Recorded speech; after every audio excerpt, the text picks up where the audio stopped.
Okey. Kakak. Okey, kau dah.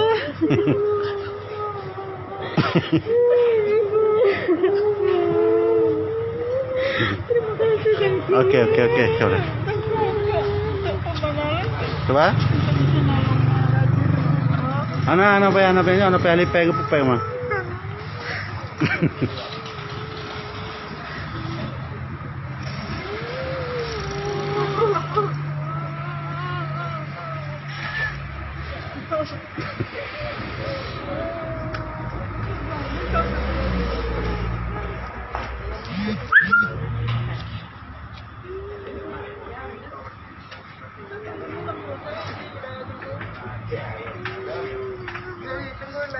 Coba. Kakak.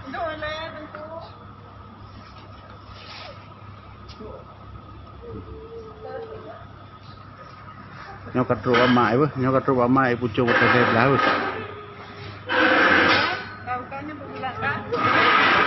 Jangan dengar orang tua.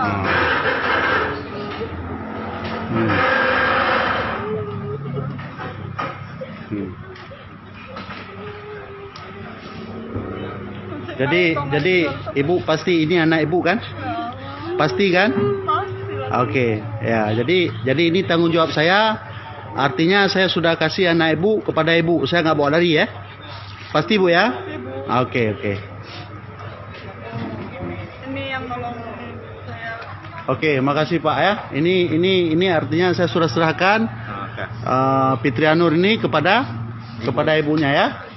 Okey. Jadi ini sudah selesai saya karena ini kan kalau apa-apa saya jadi tanggung jawab. Ya, malam ini saya korbankan bisa-bisa kalau salah langkah saya ke dalam. Ya. Tapi malam ini apa cerita sekalipun walaupun mati walaupun hidup apa cerita sekalipun dia saya bawa. Karena saya yakin itu dia anak dia, ya kan? Tetapi karena memang dokumen dia apa kan? Jadi kita kalau tidak saya bawa repot tadi. Jadi gitu itu masalahnya, ya. Jadi itu adalah dari pihak keluarga pun kami mengucapkan ribuan terima kasih. Hanya Allah yang mampu membalas. Okey, enggak apa-apa itu. Kemarin saya minta sediakan uang kalau sekiranya kita mau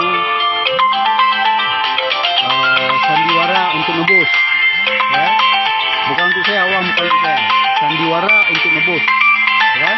Tapi karena kita dapat cara seperti ini jadi enggak perlu uang. Ya, saya enggak minta uang, saya enggak minta upah, enggak ada apa-apa. Ya. Cuma mau tolong aja. Okey, Bu ya? Apa deh? Ada Bu. Bu dah baju Bu ni. Ha? Okey, apa deh, Bu?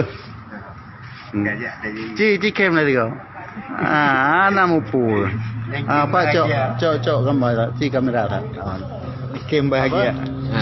Nyopak tungku kari yang peken yang sedia mengorbankan masa, mengorbankan segala-gala aja untuk tolong bangsa.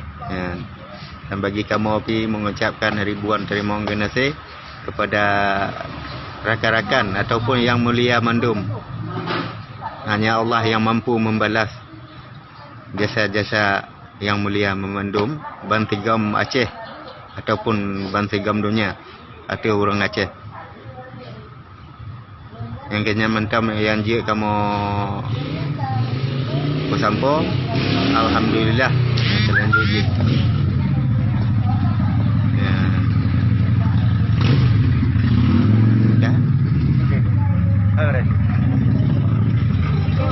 Coba, kabar ya kak? Kak.